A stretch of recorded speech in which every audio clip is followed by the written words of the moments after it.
Good evening, friends. Welcome to this wonderful evening. आज हम सब यहाँ इकट्ठा हुए हैं एक थॉट प्रोवोकिंग ड्रामा देखने के लिए। इस प्ले को ऑर्गेनाइज किया है heritage of Awadh and Misbah foundation ने। Before we begin with the play, I wish to briefly introduce heritage of Awadh. What is heritage? Simple answer is culture and tradition. With time, culture and tradition keep evolving. हमारे शहर की history कुछ historians के हिसाब से 1 CE से होती है, कुछ कहते हैं 6 CE से। फिर भी हम ये मान के चलते हैं कि हज़ारों साल से हमारे इस शहर, इस रीजन, अवध रीजन की हिस्ट्री है। वक्त के साथ साथ बहुत सारे चीज़ें बदली, लोग आए, कल्चर का एसिमिलेशन हुआ और आज जिस कल्चर को हम पहचानते हैं ये अवध कल्चर कहलाता है। We have a rich heritage of Awadh culture which includes art, music, food, unique style of human interaction, जिसको कि हम लोग आमतौर से आप जनाब की ज़बान कहते हैं, नवाबी ज़बान कहते हैं। इस ज़बान को लोग शहद से भी ज़्यादा मीठा मानते हैं।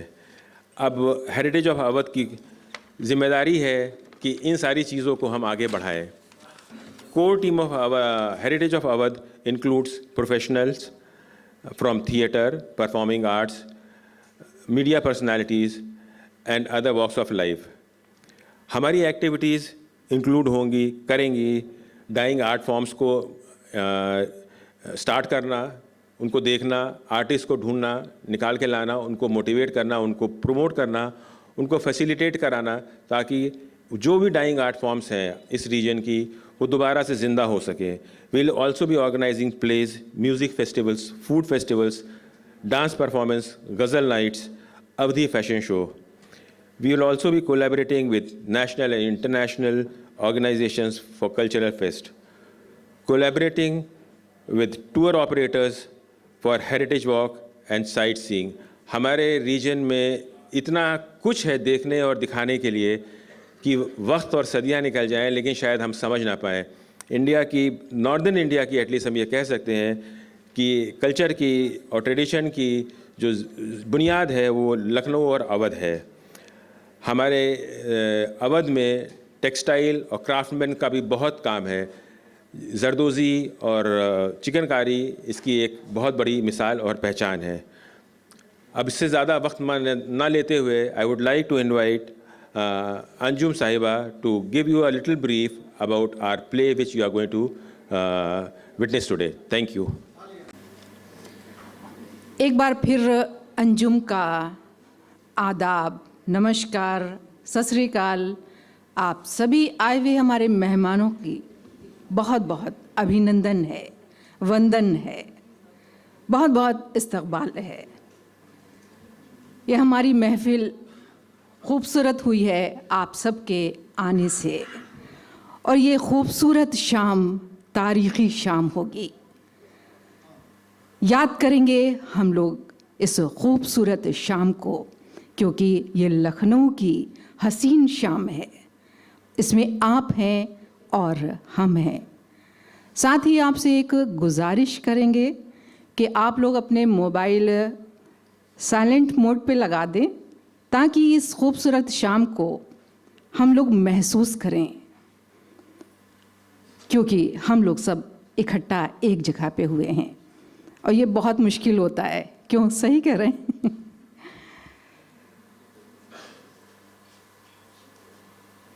ये हमारा लखनऊ है, ये अदब और जज्बात का लखनऊ है। हम लोग तो सब जज्बाती लोग हैं, तभी इस तरह के रंगमंच में हम सब इकट्ठा होते हैं और अपने जज्बात को उकेड़ देते हैं इस खूबसूरत हसीन मंच पर और इसको ज़िंदगी से भी जोड़ते हैं। शायद ये हम अपनी ज़िंदगी को इसी से जोड़ते हैं। कहा जाता है अगर हम लखनऊ के लिए नहीं कहें तो शायद अधूरे होंगे मेरे अल्फाज। लखनऊ हम पर फिदा और हम फिदाए लखनऊ। जी हाँ, बात को ज़्यादा आगे ना बढ़ाएं। इस किरदार पे, यानी कि इस जो हत्या का जो ड्रामा है जो किसी न किसी की ज़िंदगी से ताल्लुक़ रखता होगा, कहीं ना कहीं सुना होगा, किसी ने महसूस किया होगा, उसको रूबरू कर रहे हैं आपके सामने। बहुत मेहनत से हमारी टीम ने इसको तैयार किया है। उतनी ही मेहनत से हम चाहते हैं कि थोड़ा सा वक्त अपनी ज़िंदगी से आप लोग अपना चुरा लीजिए और हमारे साथ शामिल हो जाइए। इस खूबसूरत शाम को बहुत यादगार बना दीजिए। हम भी शायद एक लंबे वक्फे के बाद, काफ़ी वक्त के बाद आपके साथ रूबरू हुए हैं। हमारे पुराने लोग, कुछ लोग, बहुत शुक्रिया, बहुत शुक्रिया। दोबारा से हम खड़ा होना चाहते हैं। काफ़ी हमारी रही परेशानियाँ, तो शायद ये जो ड्रामा है ये हमारी ज़िंदगी से भी जुड़ा हुआ है। कहानी आपसे कि ये जज्बात का है, ये ड्रामा नहीं है, ये जज्बात हैं। उकेड़ दिए हैं हमारे अदाकारों ने, हमारे कलाकारों ने।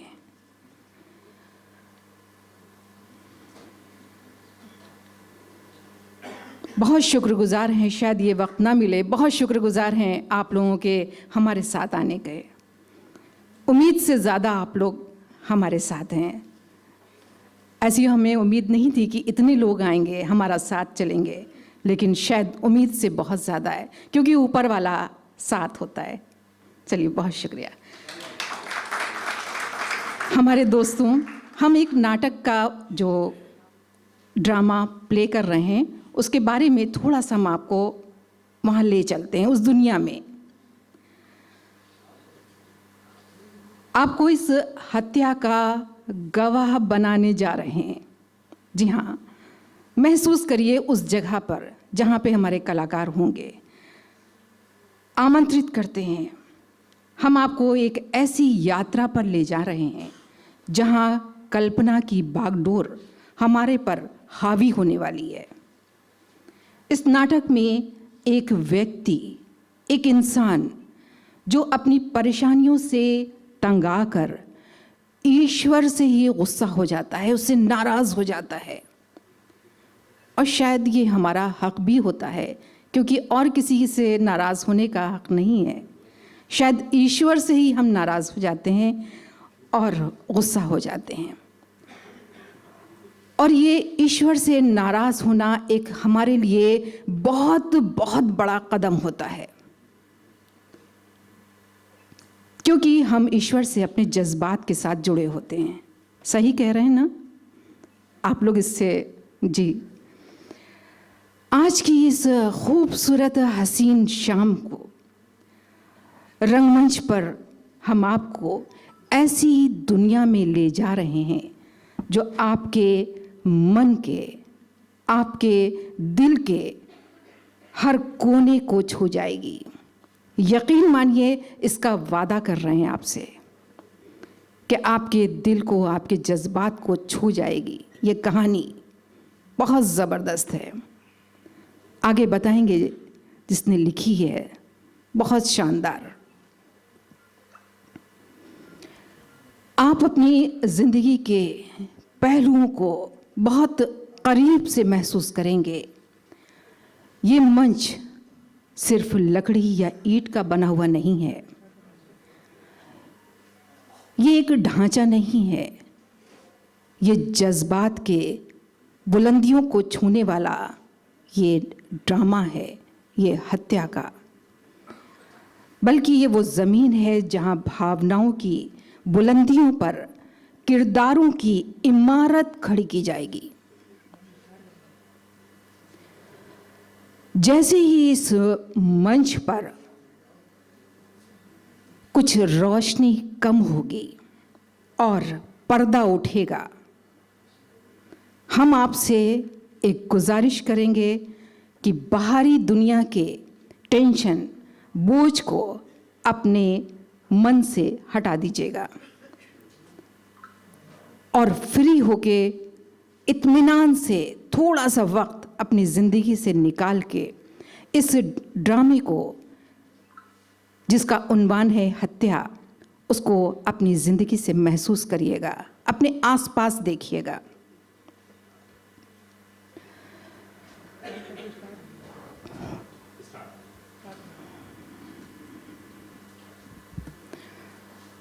आपके दिल और दिमाग को खुला छोड़ दें, क्योंकि आज की शाम आप अपने आप को एक हकीकत की दुनिया से रूबरू होता देखेंगे। इस नाटक के एक एक सीन की गहराई को आप महसूस करते जाइएगा। आपकी खामोशी भी इस कहानी को आकार देगी जिसे आप देखने जा रहे हैं। तो संभाल कर बैठ जाइए, या अगर आप चाहें तो आगे भी झुक सकते हैं और अपनी सीट को पकड़ के बैठिए, क्योंकि अगले कुछ पलों में कुछ भी संभव है। यहाँ शब्द जादू की तरह गूंजेंगे, भावनाएं नदी की तरह उन्वान भरेंगी, और हर एक दृश्य आपको जीवन की, जिंदगी की सच्चाई से रूबरू कराएगा। आपका सफर शुरू होने जा रहा है, और यकीन मानिए कि ये सफर आपके दिल में एक अनोखी छाप छोड़ेगा। तो आइए बिना देरी किए हुए आपके सामने पेश होने जा रहा है ड्रामा जो जिंदगी के बहुत करीब है, हत्या इसका उन्वान है।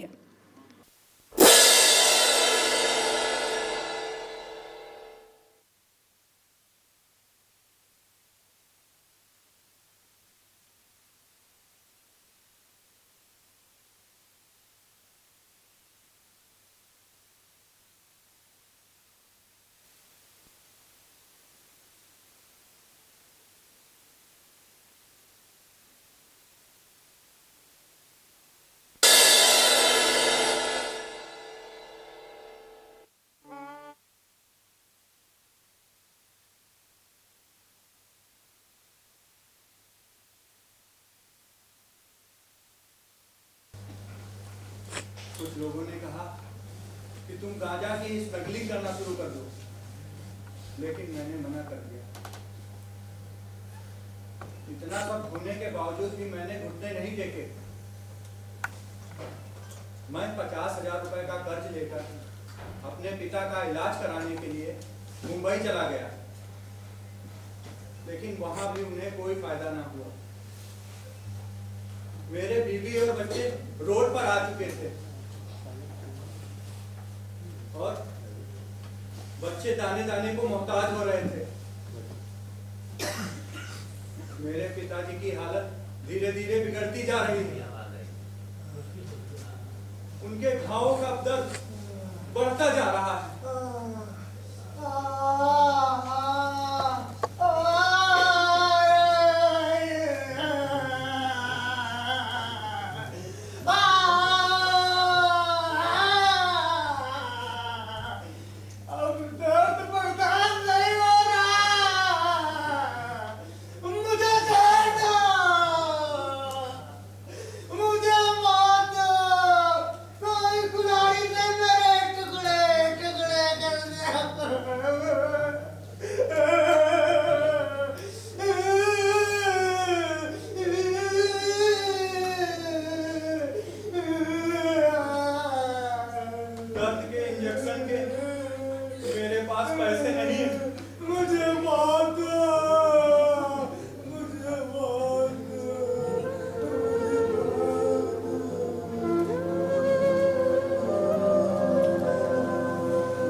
वादे पे वादे किए जा रहे हो।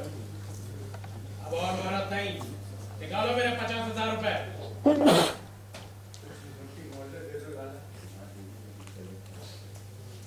मैं जिंदा रहा तो तुम्हारी एक एक पाई चुका देगा। ये तो तुम बहुत दिनों से कहते चले आ रहे हो। तुम्हारे तो सिर्फ वादे हैं वादे, उसे निभाओगे कब? प्रयास तो कर रहा हूँ, और तुम तो जानते हो मेरे पिताजी की तबीयत कितनी खराब है।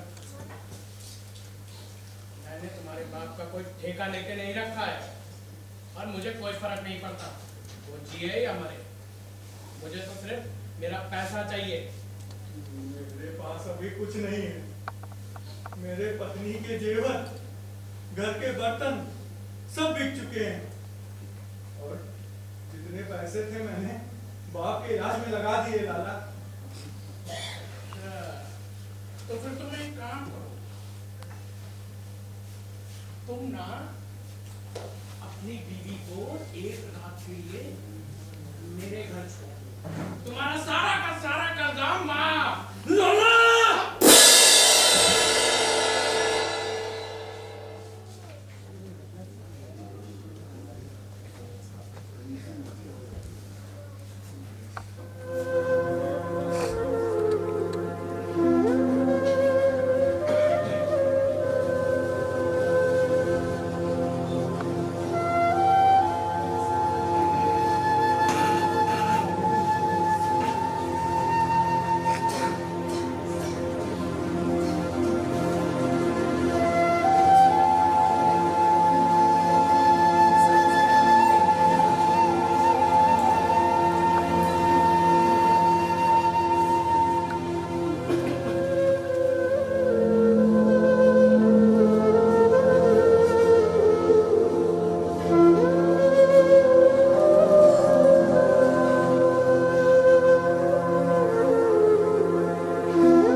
अरे घर में चावल नहीं है।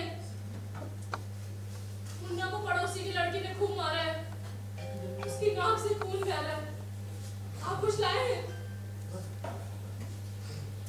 आपके पास तो कुछ है नहीं, और ना मेरे पास। तो मैं पड़ोसी से ही कहती हूँ कि वो मुन्ना की पट्टी करे।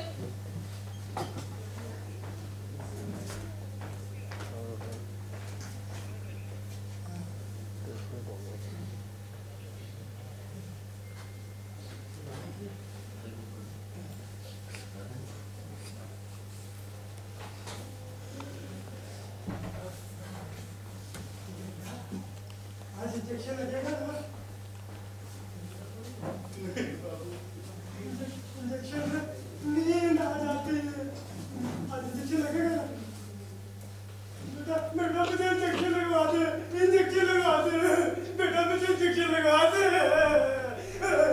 बेटा इंजेक्शन दे या मार, इंजेक्शन दे या मार बेटा, मेरा इंजेक्शन लगवा दे बेटा, मेरा इंजेक्शन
इच्छा मृत्यु इतुनेशी। एक लाचार बेटे ने हालात से तंग आकर अपने मजबूर बाप का गला घोटकर उसको मार दिया। लेकिन ये हत्या नहीं, ये है मानव। हमारे देश के कानून में ऐसी हालत में हम किसी भी मरीज उसकी इच्छा अनुसार अगर वो मरना चाहता है तो उसकी मेडिकल सपोर्ट विड्रॉ कर सकते हैं, लेकिन उसका गला दबा के या इंजेक्शन देके उसको मारने का कोई अधिकार नहीं। हमारे देश के कानून के अनुसार इस व्यक्ति ने मानव वध किया है, लेकिन इसके हालात को देखते हुए इसको 5 वर्ष के लिए वृद्धा आश्रम में भेजकर वृद्धों की सेवा करने की सजा दी जाती है।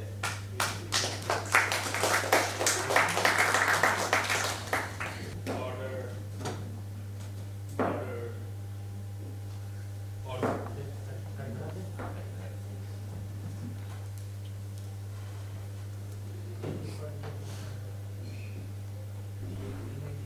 दर्शकों, ये नाटक किया था। हम चलेंगे एक रोमांच की तरफ, एक हत्या के मुकदमे की तरफ, और उस हत्या का आरोपी है ये और उसका बचाव कर रहे हैं ये वकील साहब। चलिए इस रोमांचक बहस की तरफ चलते हैं। हत्या कैसे हुई, किस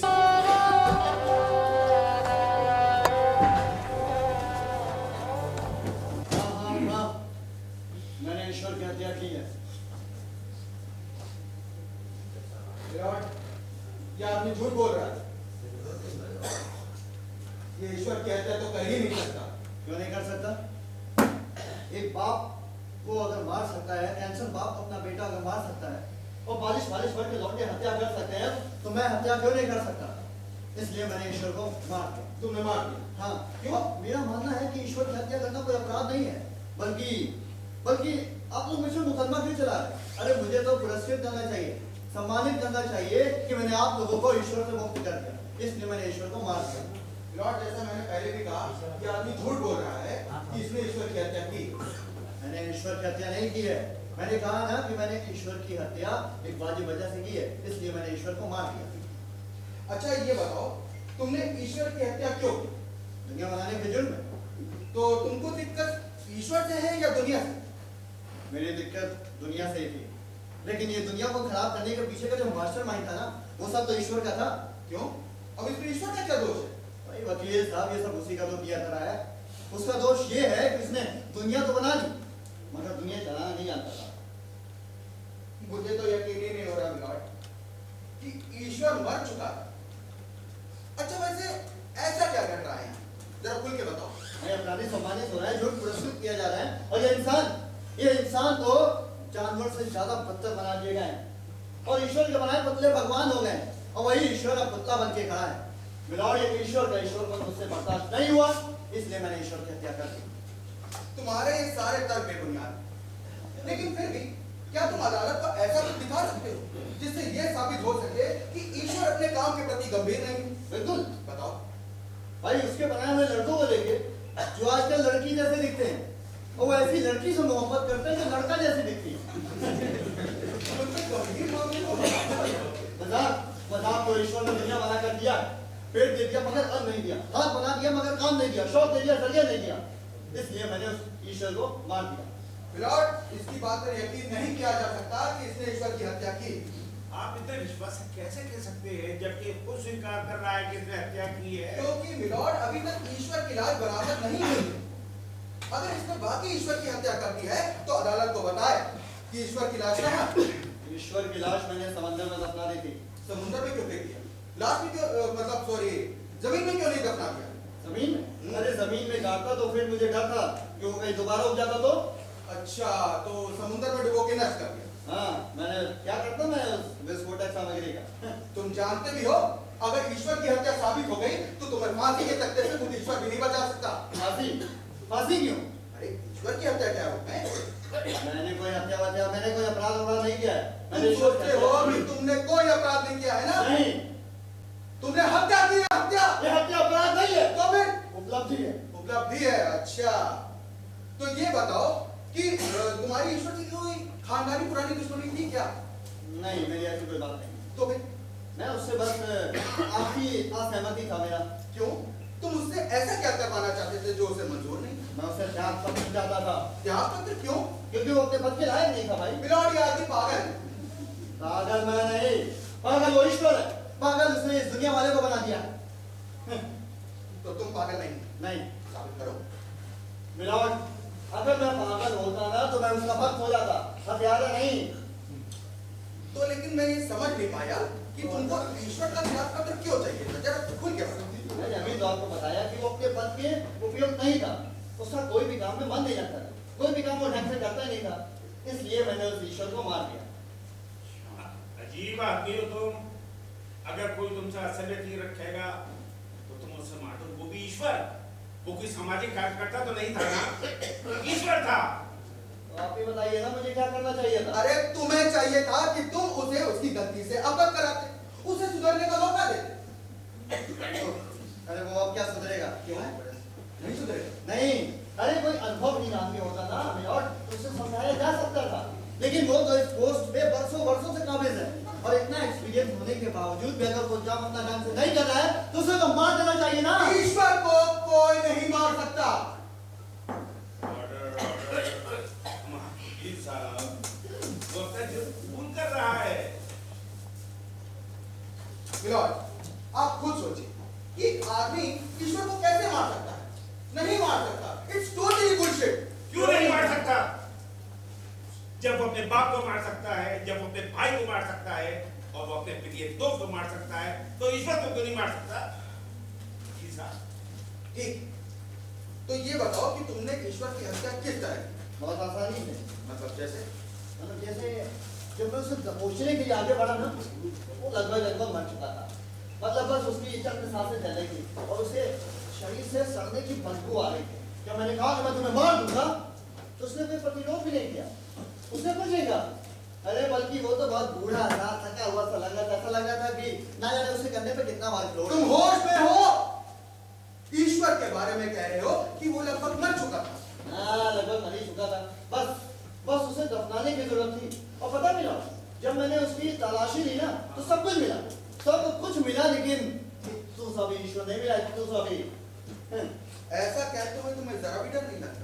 बहुत डर के चलिए वकील साहब, अब जो हमारे अधिकारों को नष्ट करेगा, हमारे सत्तों पर कत्ल करेगा और हमारी खुशियों को कुचलेगा, वो मार दिया जाएगा। नरक में जाओगे, नरक में। अभी क्या स्वर्ग में हूँ।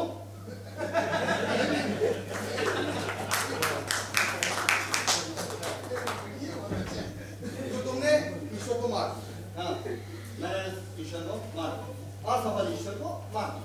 तुम सोच के किसको मार गए? जरा विचारों के खुले आसमान में आओ तो बात करें। वकील साहब जहाँ आप खड़े वहीं तो मैं भी खड़ा हूँ, विचारों के खुले आसमान में, पूछिए ना जो पूछना चाह रहा है। तो ठीक, अदालत को ये बताओ कि तुम आस्तिक हो कि नास्तिक? मैं 100% आस्तिक हूँ। कोई सबूत? हाँ, सबूत ये है कि मैंने ईश्वर को मारा है, और ईश्वर की हत्या कोई नास्तिक आदमी तो करेगा, वो आस्तिक ही करेगा। क्यों? नास्तिक क्यों नहीं मार सकता? अरे नहीं मार सकता तो नहीं मार सकता भाई, जिसको कोई ईश्वर की उम्मीद ही नहीं होगा वो क्यों मारेगा उसे? अच्छा, तो लेकिन ये भी तो हो सकता है ना कि नास्तिक ईश्वर की मौत पर खुश जरूर हो। नहीं, क्यों खुश होगा? अरे भाई, ईश्वर मर गया तो नास्तिक की दुकान नहीं बंद हो जाएगी। नास्तिक की दुकान पे ईश्वर एकदम स्टॉक की तरह होता है। अच्छा, अगर ये बात मान भी लिया जाए कि तुमने ईश्वर की हत्या की, तो ये काम तो तुम अकेले कर नहीं सकते हो। तो अदालत को बताओ कि तुम्हारी पीठ पर किस पार्टी का हाथ? मैंने काम अकेले ही किया है, किसी राजनीतिक पार्टी का मुझे कोई हेल्प करने की जरूरत नहीं पड़ी। और एक बात बताइए, कोई भी राजनीतिक पार्टी ईश्वर को क्यों मारेगा? क्योंकि वो तो उसे चुनाव के समय के लिए बचा के रखेगा ना, कि स्टार प्रचारक बनाए।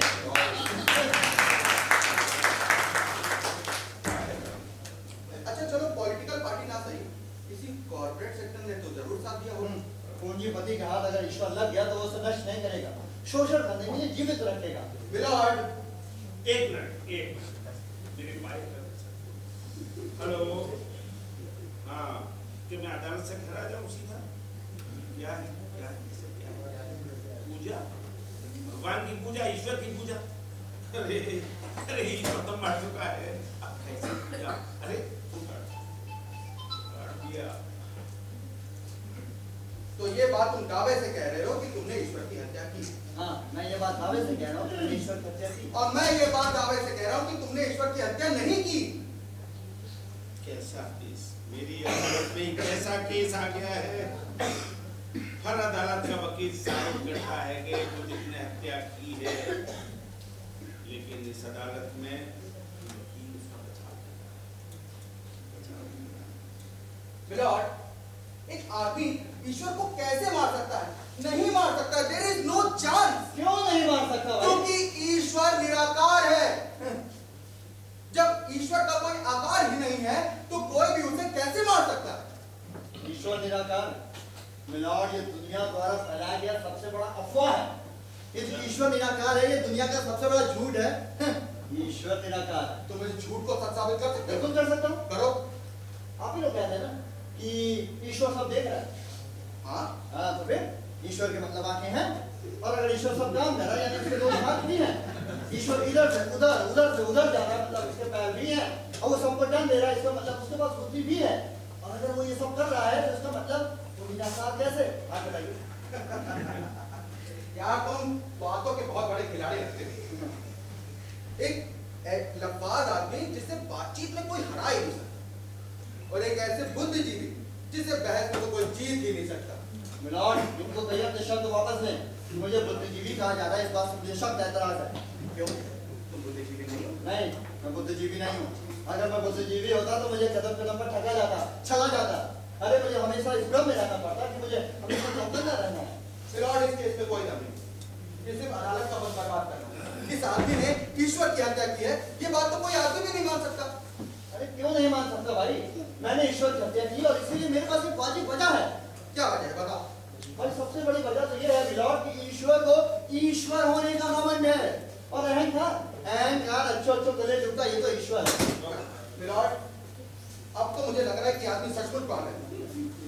ये ईश्वर को घमंडी कह रहा है, ईश्वर को, जो सारे जगत का पालनहार, उसे अहंकारी कह रहा है जिसने पूरी दुनिया बनाई।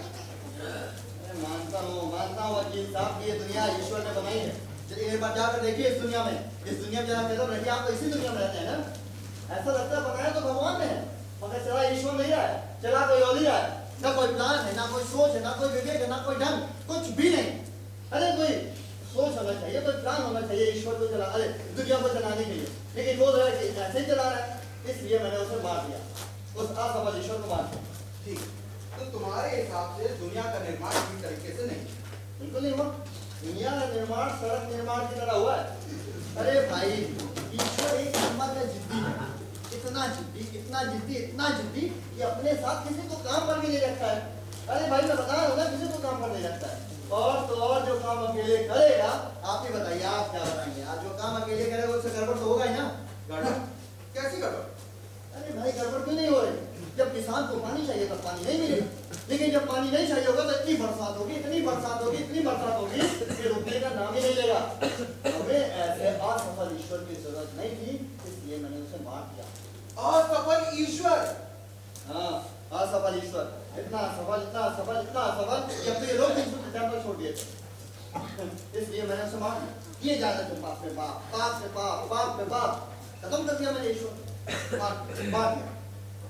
मार दिया मैंने। उस वो मंच पर था ना, वो नीरस कंठ वाला गाया, उतार दिया मैंने उस मंच पर से। वो नीरस कंठ वाला गाया? नीरस ये कंठ। तुम्हारा ईश्वर के लिए आरोप है? नहीं वकील साहब, ये तो मेरी परिभाषा है भाई। अच्छा तो ये बताओ, तुमने कभी ईश्वर को देखा? तो देखा है?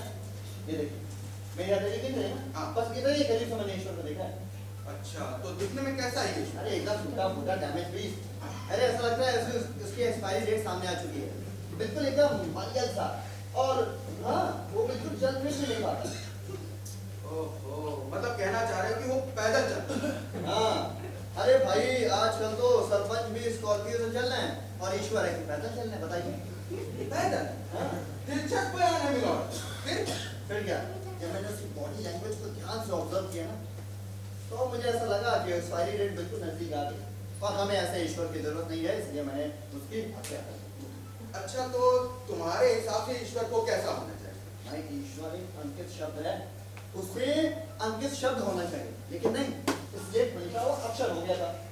अरे भाई ईश्वर को होना चाहिए था बिल्कुल एकदम एकदम प्लान के साथ। अरे उसके पास वही नहीं था दुनिया को चलाने के लिए।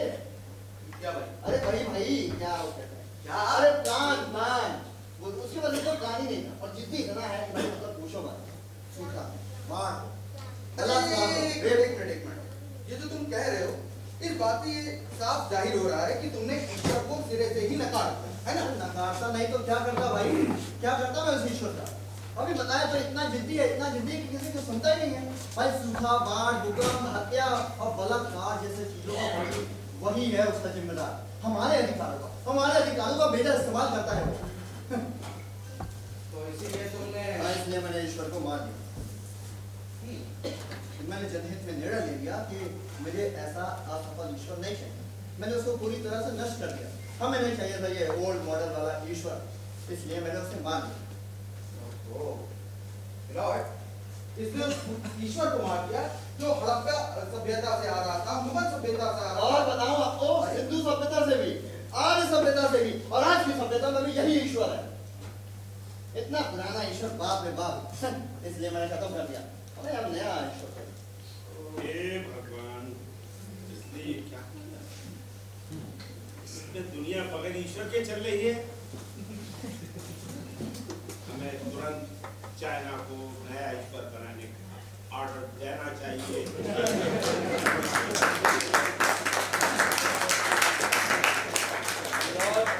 चाइना को क्यों? अरे ऐसे ईश्वर के लिए तो हमारे पे निर्भर है भाई। बस कुछ दिनों के बाद है, उसके बाद हमारे पास होगा एक डिजिटल ईश्वर। पैन कार्ड आधार कार्ड से लिंक होगा वो ईश्वर। उस कार्ड के बाद उसका मोबाइल नंबर होगा। आप जब चाहे उससे चैटिंग कर सकते हैं 24/7 आवर्स। आप जब चाहे उससे अपने सवाल पूछ सकते हैं। अरे उसकी जीमेल आईडी भी होगी जो आपके पास होगी। आप जब चाहे उससे मेल भी कर सकते हैं। और अब ये ईश्वर अध्यात्म से नहीं बल्कि विज्ञान से बनेगा। ये ईश्वर अब चमत्कार नहीं, आविष्कार करेगा, आविष्कार।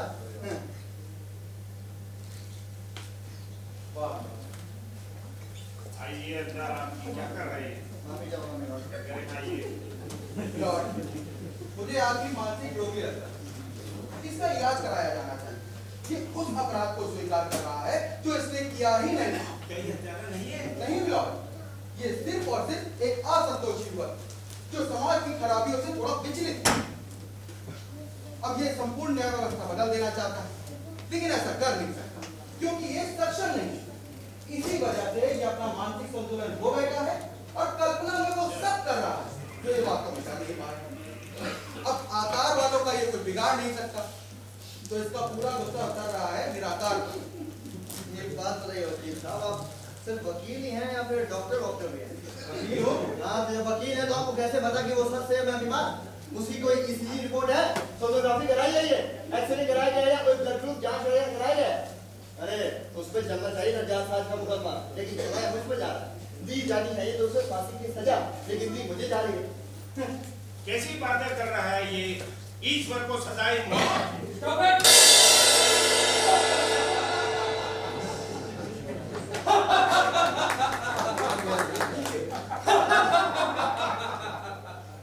अरे क्या बकवास कर रहा है ये? ईश्वर को कोई मार नहीं सकता। अरे अभी ऑर्डर पर हम इसकी बातें सुनने आए हैं। आप कहे तो महाराज इसके प्राण अभी ले लूं? नो, अभी वेट करो, हमें आने पर इसे ले चलेंगे। इतनी देर से बकबक किया जा रहा, मुझे ईश्वर की जरूरत नहीं, मैंने ईश्वर को मार दिया। अरे जी करता है कि अभी इसके प्राण हर लूं। तो देर क्यों कर रहे महाराज? अरे अभी नहीं, अभी ऊपर वाले से डिस्कस करना है, उसके बाद इसे ले चलेंगे। Come on, follow me.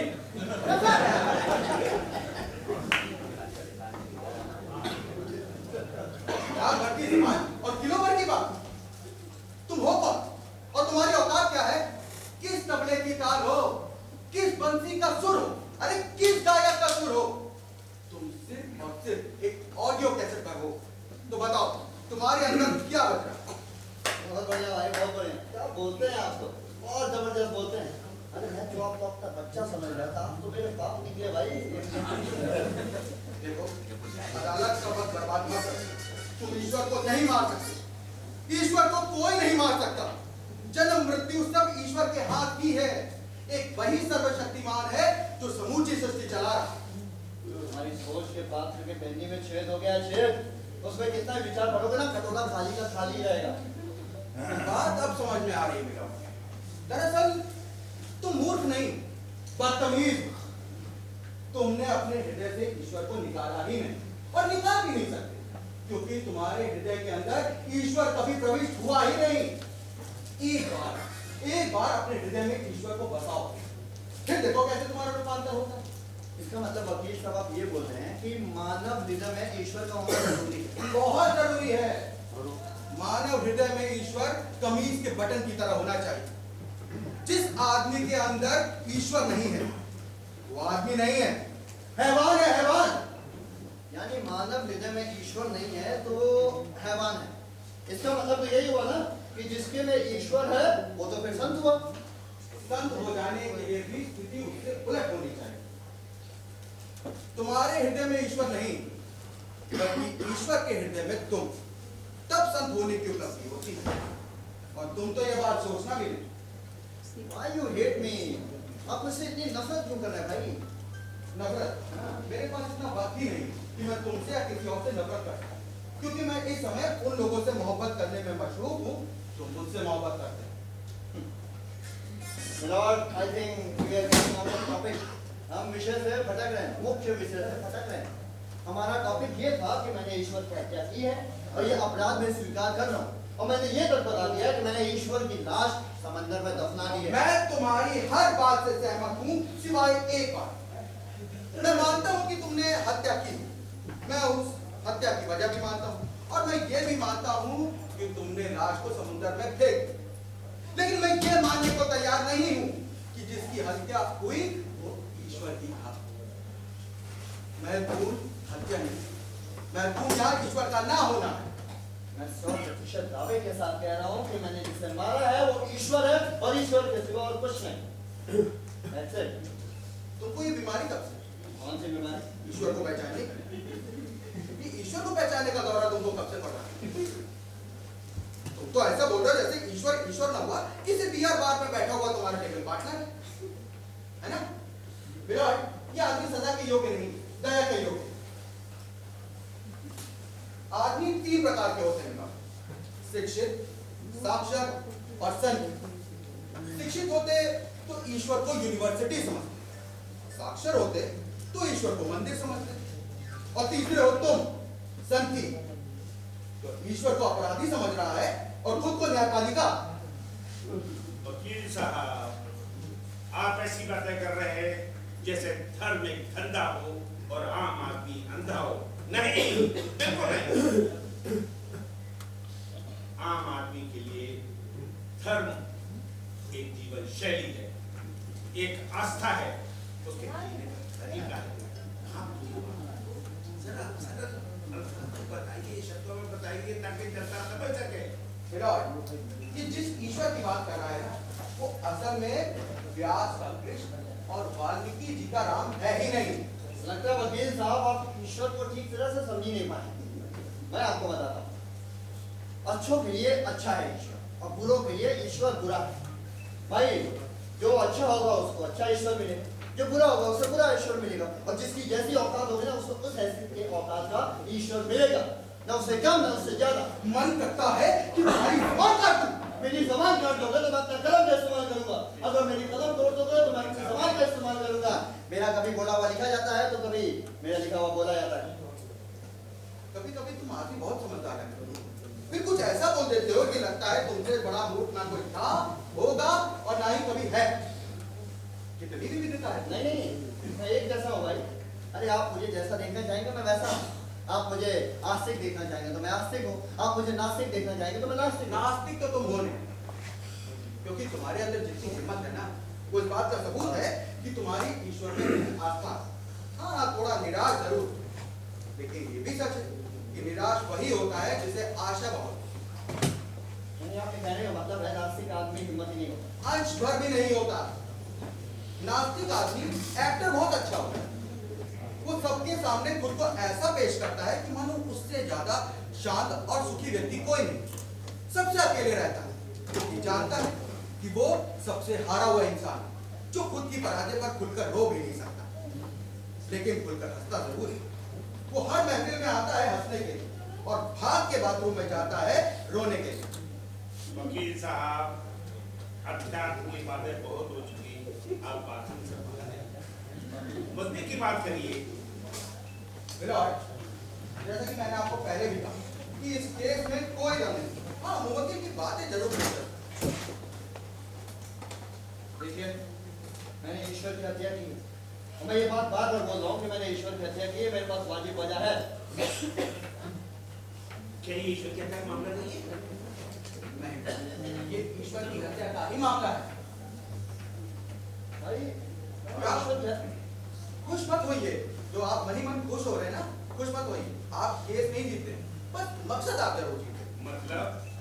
मतलब मिलॉर्ड, मैं मानता हूं कि हत्या हुई और ये भी मानता हूं कि ईश्वर की हत्या हुई और यहां तक भी मानता हूं कि हत्या इसने की, लेकिन फिर भी ये निर्दोष है मिलॉर्ड।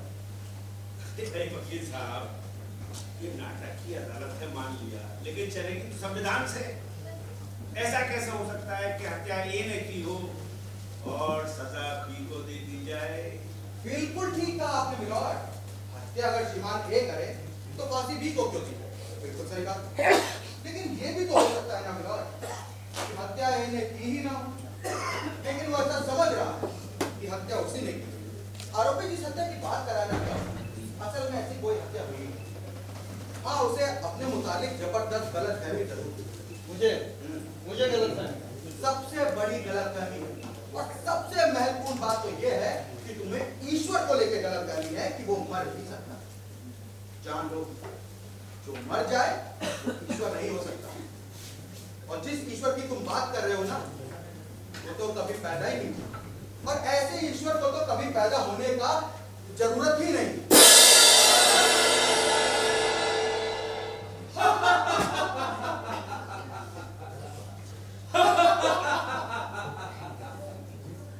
अरे ओ मूर्ख, जिस ईश्वर को तुम मानने की बात कह रहा है वो ईश्वर है ही नहीं।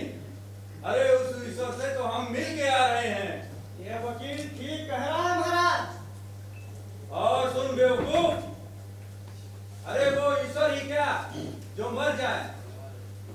जिसने इस सृष्टि को बनाया हो वो भला कैसे मर सकता है?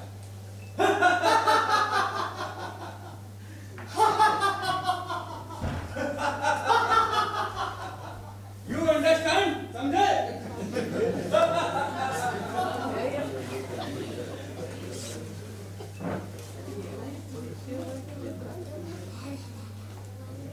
यानी अब धर्म और ईश्वर की जरूरत नहीं है इस विषय को। तुम समझे नहीं। तुम्हें जिसकी हत्या की है ना, जो तुम्हारे धर्म का, अरे सॉरी, मतलब तुम्हारे धर्म का एक नकली ईश्वर, मतलब इंग्लिश में कहूँ तो डुप्लीकेट गॉड। ईश्वर का एक डी मॉडल है। नकली ईश्वर? हाँ, नकली ईश्वर, एक झूठे धर्म का नकली ईश्वर। वकील साहब,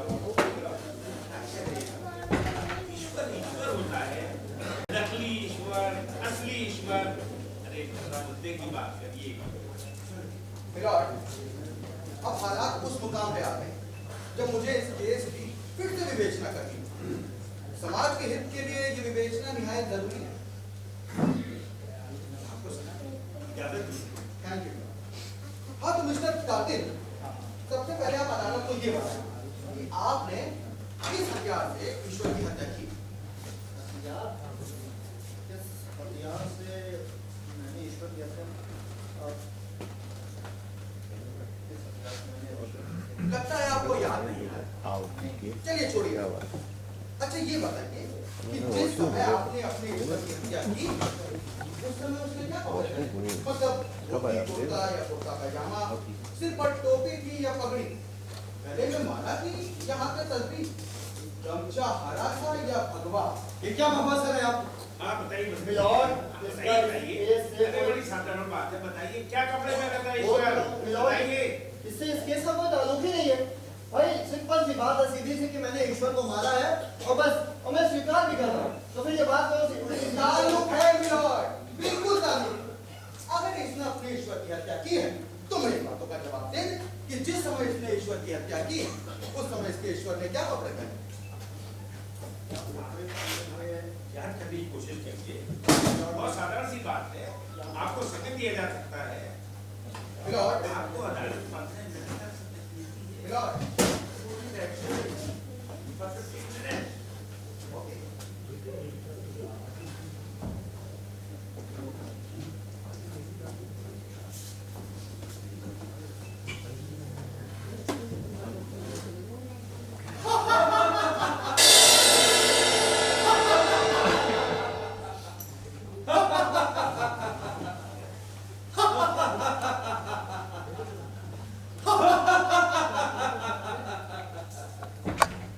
अरे सुनो, हमारी लिस्ट में कोई ईश्वर नाम का है तो नहीं जिसके हम लोगों ने प्राण हर लिए हो?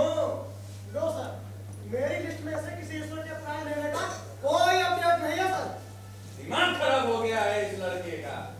जब देखो मैंने ईश्वर की हत्या की, ईश्वर की हत्या की है, मन करता है अभी प्राण हर लूं। लेकिन सुनो, जब तक ईश्वर का आदेश ना आ जाए तब तक इसको जिंदा रखना है।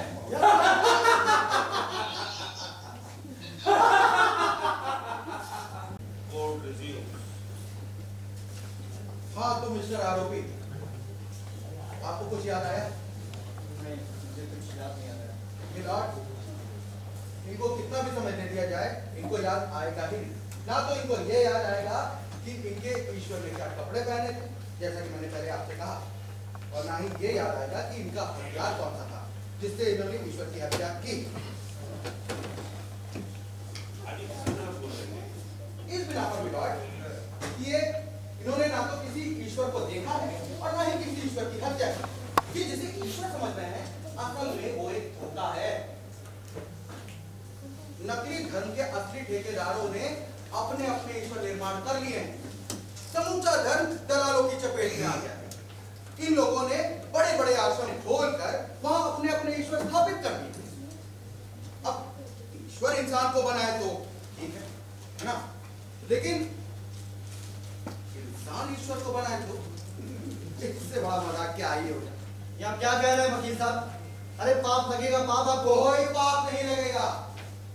कुछ चालाक लोगों ने धर्म का कारोबार शुरू कर दिया।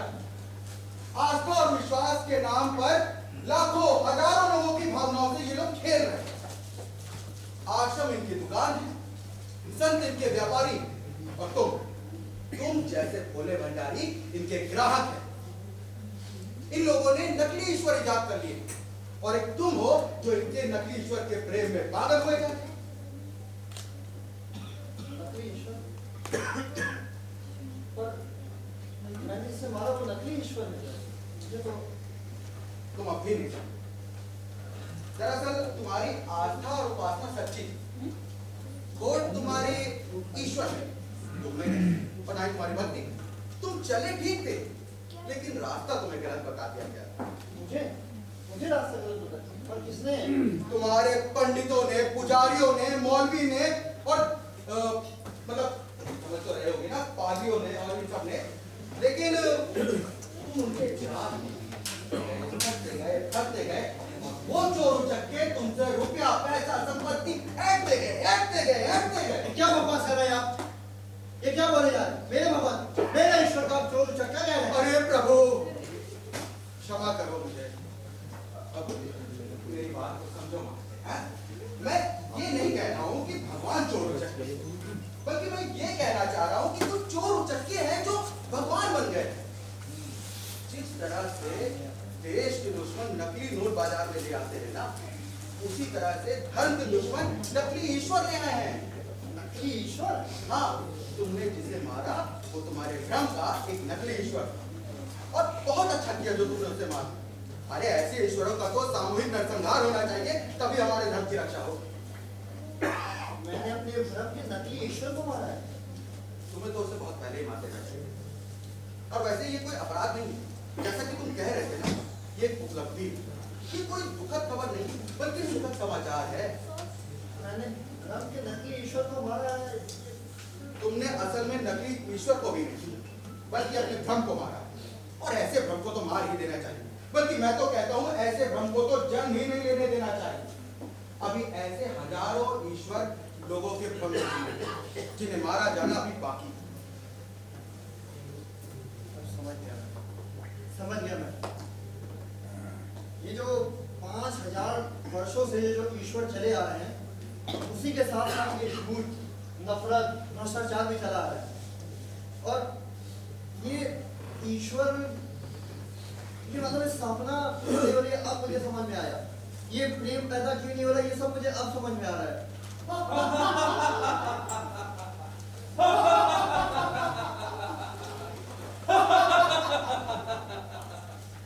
मंदिर, मस्जिद, गुरुद्वारे ये प्रेम के बीच में आकर खड़ी हो गई हैं। इनकी वो दीवारें हैं जो प्रेम के बांध को रोक दिया है। अब हमें इन नकली ईश्वर और नकली धर्म को पृथ्वी से मुक्त कराना होगा, तभी सच्चे धर्म की स्थापना होगी। नकली धर्म नकली दवाओं की तरह घातक होता है। हमें मंदिरों से ज्यादा कारखानों की आवश्यकता है, हमें मस्जिदों से ज्यादा खेल खलिहानों की आवश्यकता है। मंदिर, मस्जिद, गुरुद्वारे अगर इसी तरह धरती पर बनते रहे तो एक दिन इंसान के रहने के लिए जगह नहीं मिलेगी, मकान बनाने के लिए जगह नहीं बचेगी। यानी अब ईश्वर और धर्म की जरूरत नहीं है धरती पर। है, धर्म और ईश्वर की जरूरत है। ईश्वर ना हो तो ये दुनिया क्षण भर भी नहीं चल सकती, और धर्म ना हो तो हम सब राक्षस हो जाएंगे। ये धर्म ही है जिसने हमें बचाए रखा। अब हमें भी नकली धर्म से असली धर्म को अलग करना होगा। अब कुछ जो धंधे वाले हैं उन्होंने अपने धंधे का नाम धर्म रख लिया और अपने सेल्समैन को ईश्वर का नाम दे दिया। अधर्म की इस फैक्ट्री में ईश्वर का निर्माण किया जा रहा है। जिस प्रकार से नकली नोट देश की अर्थव्यवस्था को खोखला कर देते हैं, उसी प्रकार से ये नकली ईश्वर धर्म की व्यवस्था के लिए कीमत है। इसीलिए हमें इस नकली ईश्वर को मार कर असली ईश्वर की आराधना करनी हो, तभी हमारा बेड़ा पार हो। समझ गए? समझ रहा हूँ मैं।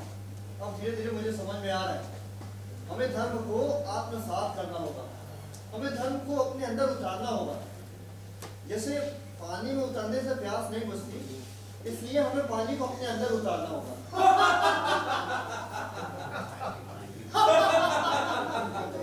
ये तो बहुत अच्छी बात है कि तुम जाग गए। तुमने उस सर्वशक्तिमान को पहचान लिया। जैसे तुम भटके हो वैसे और भी लोग भटके हैं। अब ये तुम्हारा काम है कि जैसे तुम जागे हो वैसे उन्हें भी जगाओ। मैं उन भटके हुए लोगों को समझाऊंगा। क्या क्या समझाओगे? यही कि इंसानियत से बड़ा कोई धर्म ही नहीं है। अरे भाई, प्रेम से मुस्कुराइए, हंसी खुशी से रहिए, ये लड़ाई झगड़े से क्या है। और अब मैं समझ गया कि इंसानियत के अंदर, जिसके अंदर, जिस इंसान के अंदर इंसानियत होगी, ईश्वर उसके उतने ही करीब होगा। मैं समझ गया। विराट, अब ये बात साफ तौर पे साबित हो गई कि इसने भ्रम के ईश्वर की हत्या की, और अंत में आप अपना फैसला सुनाइए कि इसे सजा दी जाए या बाइज्जत रिहा किया जाए। दर्शकों, मैंने बार बार ये कहा कि ये नाटक की अदालत में जनता फैसला करती है। ये आरोपी, इसका मुकदमा चला और इसका फैसला आज करेंगे।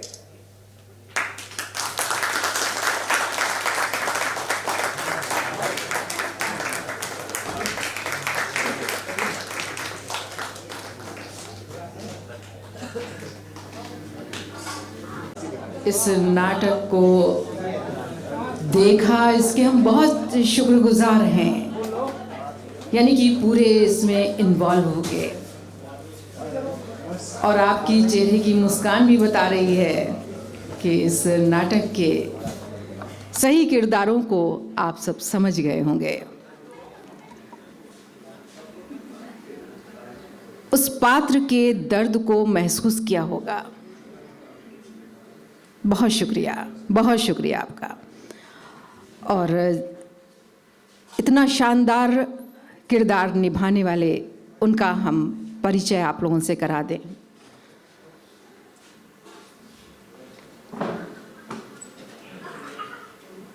वकील साहब का जो किरदार निभा रहे थे, इनका नाम है प्रवण श्रीवास्तव जी। ये बहुत शानदार किरदार निभाया है, जीवंत कर दिया इस किरदार को। ये तालियां बता रही हैं कि सबने आपको उस एक्सेप्ट किया है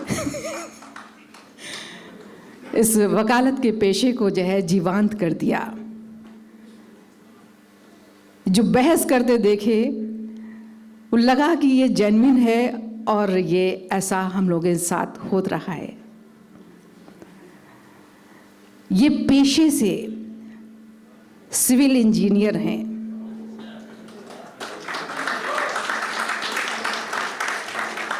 वकील साहब यानी कि प्रवण श्रीवास्तव जी, आपको क्लैप्स बहुत मिल रही हैं।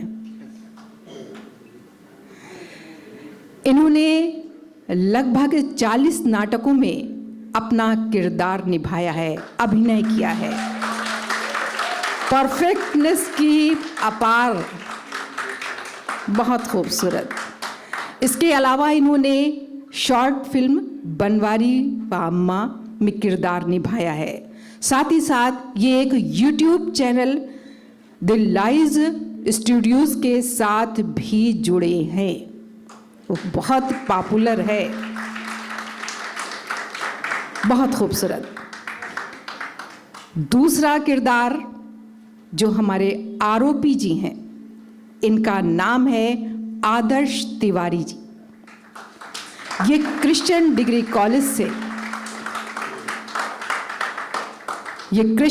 कॉलेज से ग्रेजुएशन कर रहे हैं। इसके साथ ही ये पिछले 7 सालों से मुंबई थिएटर से जुड़कर 25 नाटकों का मंचन कर चुके हैं और जस्ट कैरेक्टर नामक बुक भी लिख चुके हैं। वो किरदार में झलक रहा था हम लोगों को, तभी भी हम लोग एकांत होके एकदम उस नाटक में डूब गए थे। ये माहिरीन थे हमारे। तीसरा नाम है जिन्होंने बीमार पिता का किरदार निभाया, इनका नाम है मिस्टर रंजीत पाल। बहुत खूबसूरत, यह हमारी खुशनसीबी है।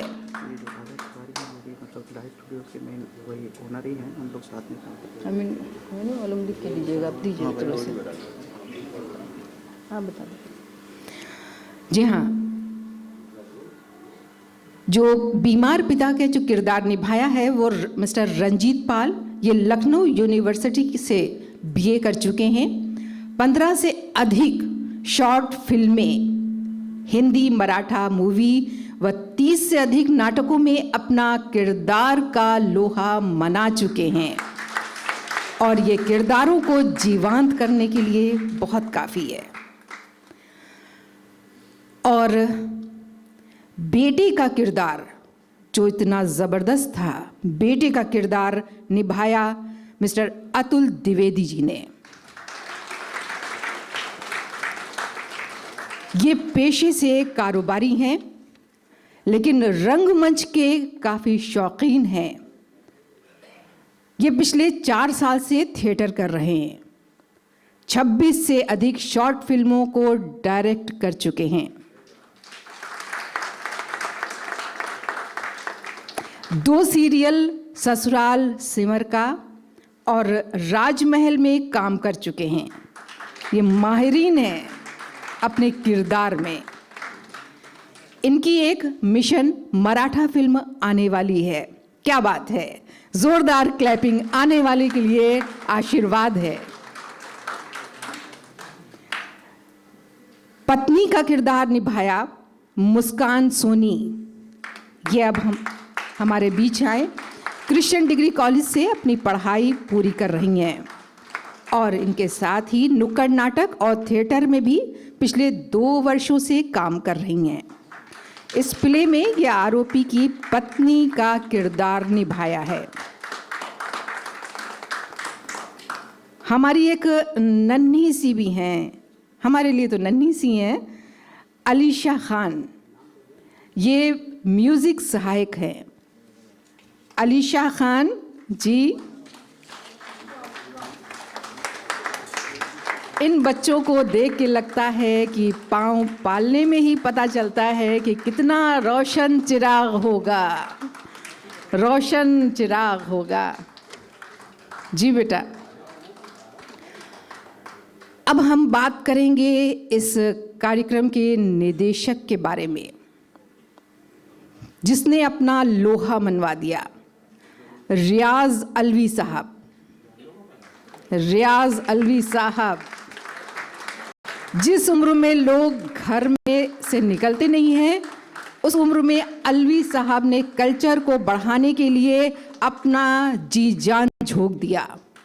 इस प्ले को करने में अलवी साहब का मोटिवेशन बहुत ज़बरदस्त रहा, जो नौजवानों को यानी कि हमारे सभी लोगों को जोश से भर दिया और हम लोग यहाँ तक पहुँच गए। मेरी तरफ से एक जोरदार तालियां अलवी साहब के लिए, उनके जोश के लिए। बहुत शुक्रिया। अब बात हो रही है प्रोड्यूसर साहब की, यानी कि मुस्तबा खान साहब तशरीफ लाएं। ये एक नौजवान इंजीनियर हैं जो पिछले 25 सालों से, जी हाँ, गौर करिएगा, ये नौजवान इंजीनियर हैं और पिछले 25 सालों से अधिक समय से लखनऊ में सामाजिक कार्यों में बढ़ चढ़कर हिस्सा ले रहे हैं। 25 साल एक वक्फा लंबा होता है बस। और इनकी मुस्कुराहट गहराई बता रही है, समंदर की गहराई। आपने इस प्ले को कामयाब बनाने के लिए लगातार रेगुलर मेहनत की और हम सबको इकट्ठा किया, जिसमें मेरा भी नाम है। मुझे इसमें बहुत शुक्रिया आप लोगों का, जिनकी मेहनत के बगैर इस प्ले को कर पाना या आप लोगों का एक जगह पे इकट्ठा होना शायद नामुमकिन होता। और इसमें एक नाम और भी हम जोड़ेंगे, जिसमें मेरा तारिक भाई का भी है। इसमें नाम इसमें कहीं नहीं लिखा है, लेकिन तारिक खान साहब, और ये बड़े लोग अपना नाम नहीं डालते, बाद में डाल, वो आप बोल दिए जी। खान साहब ने, ये तारिक भाई ने अपना नाम इसमें कहीं नहीं डाला। बड़े लोग काफ़ी गहरे होते हैं। बहुत शुक्रिया हम सबको इकट्ठा करने के लिए। हम सब एक जगह पे, एक मंच पे, एक बैनर तले हम सब इकट्ठा हो गए और ज़रा सी मुस्कुराहट और ज़रा सी खुशियों के साथ। अब बात करेंगे मेन किरदार। अब आप लोग समझ गए होंगे कि मेन किरदार किसका था, यानी कि हमारे जज साहब का। नाम ही काफ़ी है, शायद इनका नाम लें या ना लें आप सब समझ गए होंगे जी। बीडी नकवी साहब। बॉस आप बीच में आइए, बॉस।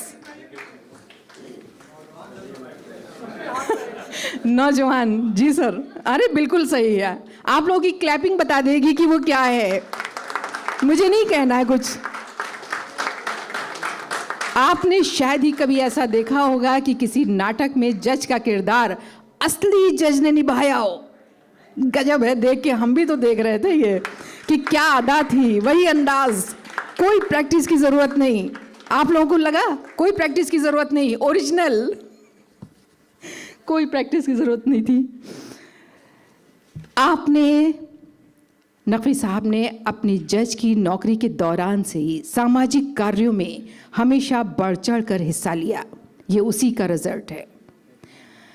ये अपनी नौकरी के दौरान जहाँ भी रहे, जैसे रामपुर, हाथरस, लखनऊ, आजमगढ़ आदि जहाँ जहाँ भी रहे, अपने चाहने वालों की बड़ी तादाद इनकी मौजूद रही।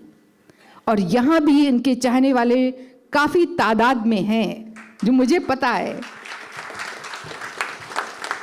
समाज के प्रति इनका जज्बा ही इनको रिटायर होने के बाद घर नहीं बैठने दे रहा और लगातार समाज को कुछ बेहतर देने के लिए काम बराबर रेगुलर करते रहते हैं। जबकि आमतौर पे देखा जाता है कि नौकरी पेशा लोग रिटायर होने के बाद भी समाज से अपने आप को बिल्कुल अलग कर लेते हैं। नकवी साहब जैसे लोग नौजवानों के लिए, हमारे लिए, आपके लिए एक मिसाल हैं। इनकी मौजूदगी ही हमारे लिए मुकम्मल हमें करती है, हमें एक ग्रुप में बनाती है। इस बैनर तले ये हमारी खुशनसीबी है कि इस बैनर तले हमारे साथ इनकी सरपरस्ती रही है। हमारे जो सबसे अहम रुकन जो वर्कशॉप डायरेक्टर हैं रहमान साहब, पर्दे से पीछे से लेके ग्रीन रूम तक और हर जगह उनका अगर ना होता साथ हमारे साथ, तो आज ये किसी भी सूरत में ये प्ले पॉसिबल नहीं था। हम बुलाना चाहेंगे रहमान खान साहब को, तशरीफ़ लाएं।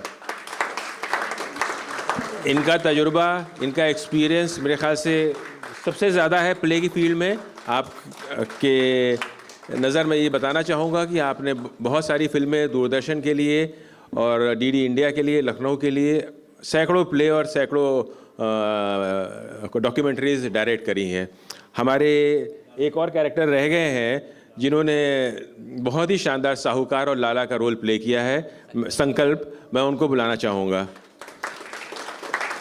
हमारे वो नज़र नहीं आ रहे हैं जो मेकअप पर्सन, उनका भी होना चाहिए था। वो शायद स्टेज के बैक स्टेज पे हैं।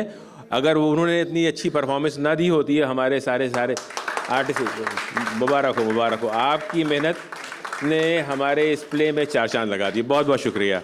और म्यूज़िक के लिए तो हमारी जी समीर और ये हमारी बिटिया कनिष्का ने जो है बहुत ही ज़बरदस्त, इन्होंने वो क्लिप्स तैयार किए जो बीच में आपने बैकग्राउंड में म्यूज़िक देखे होंगे, सुने होंगे, जिसमें शहनाई थी, झनकार की आवाज़ थी और वेरियस बैकग्राउंड स्कोर्स थे।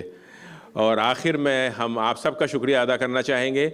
आप लोग आए और आप लोगों ने हमारी हौसला अफजाई करी। हम उम्मीद करते हैं कि ये सिलसिला आगे जारी रहेगा। रहमान साहब कुछ कहना चाहते हैं? देखिए, नाटक की जो नींव होती है उसका नाम कहीं आया ही नहीं। इसके राइटर हैं अख्तर अली।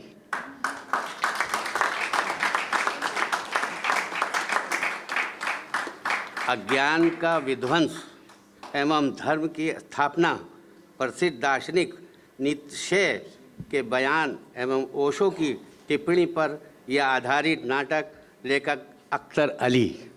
धन्यवाद।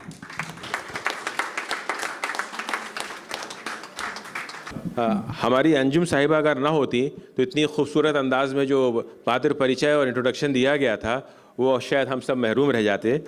आपका भी बहुत ज़बरदस्त बैकग्राउंड है टीवी से और न्यूज़ रीडिंग से और दूरदर्शन से। ये हमारी पूरी टीम बहुत कम वक्त में असेंबल हुई है। हम उम्मीद करते हैं कि ये टीम बढ़ती जाएगी और हम लोगों का ये सिलसिला और ये कारवा इंशाल्लाह चलता रहेगा। बहुत बहुत शुक्रिया। We end the play now. Thank you.